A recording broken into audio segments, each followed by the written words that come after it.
Hi guys, it's me Swathi. இப்போ தான் என் video first time பார்க்குறீங்க அப்படின்னா ஃபுல்லாக பார்த்துட்டு பிடிச்சிருந்தா ஒரு லைக் அண்ட் சப்ஸ்கிரைப் பண்ணிக்கோங்க. இது என்ன வீடியோ அப்படின்னு பார்த்தீங்கன்னா, என்னடா போகி அன்றைக்கி போகி ரிலேட்டடான வீடியோஸ் வராமல் இது வருது அப்படின்னு பார்க்குறீங்களா? பார்ட் 1 பார்க்கல அப்படின்னா பார்த்துட்டு வந்துங்க. ரிலேட்டட் வீடியோஸில் லிங்க் தரேன்.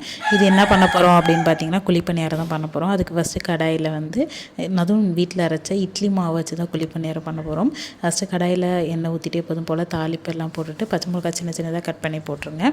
அதுக்கப்புறம் வந்து ஸ்பைஸ் வேணாம் அப்படின்னா பச்சை மிளகா போடாதீங்க. அதுக்கப்புறம் ஆனியன் நல்லா நைஸாக கட் பண்ணி போட்டு நல்லா வதக்கிக்குவோம். இந்த தடவை வந்து கேரட்லாம் போட்டு நல்லா பண்ண போகிறோம். அதுக்கப்புறம் சால்ட் போட்டு நல்லா வதக்கிக்குவோம். வதக்கினதுக்கப்புறமா நம்ம வச்சுருக்க மாவு, ஸோ மாவில் வந்து நம்ம வதக்கி எடுத்த எல்லாத்தையும் வந்து ஒன்றா கொட்டிக்கலாம்.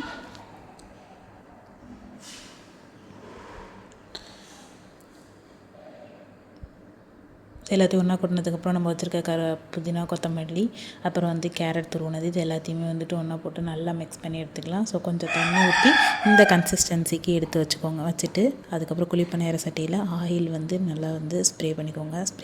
அந்த மாதிரி ப்ரஷ் வச்சு தடவிக்கோங்க. நிறைய ஆயில் ஊற்றணும் அவசியம் வச்சுட்டு அதுக்கப்புறமா வந்து ரொம்பவும் கம்மியாக இல்லாமல் ரொம்பவும் ஃபுல்லாக ஊற்றாமல் ஒரு 75% வந்து குழியில் வந்து ஊற்றிக்கோங்க. ஊற்றிட்டு கொஞ்சம் நேரம் வெயிட் பண்ணுங்கள். ஸோ மூடி இருந்தது அப்படின்னா மூடி போட்டு எடுக்கோங்க. மூடி இல்லை அப்படின்னா கொஞ்சம் நேரம் சிம்மிலே வச்சு இது பண்ணுங்கள். வச்சுட்டு அதுக்கப்புறம் வந்துட்டு நெக்ஸ்ட்டு சைடு வந்து திருப்பிக்கோங்க.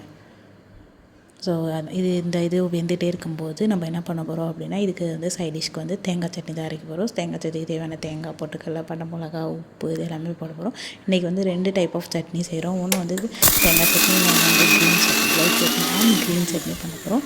ஸோ குழிப்பணியாரம் ஒரு இது முடிஞ்சதுக்கப்புறம் அடுத்து செகண்டுக்கு வந்துட்டு திரும்பவும் ஆயில் ஸ்ப்ரெட் பண்ணி அகைன் வந்து செகண்ட் ஷிஃப்ட் பண்ண போகிறோம். ஸோ இது எல்லாமே பண்ணிகிட்ருக்கிறது ஒரு சைடில் வந்து நம்ம சட்னி வந்து ரெடி ஆகிட்டே இருக்குது.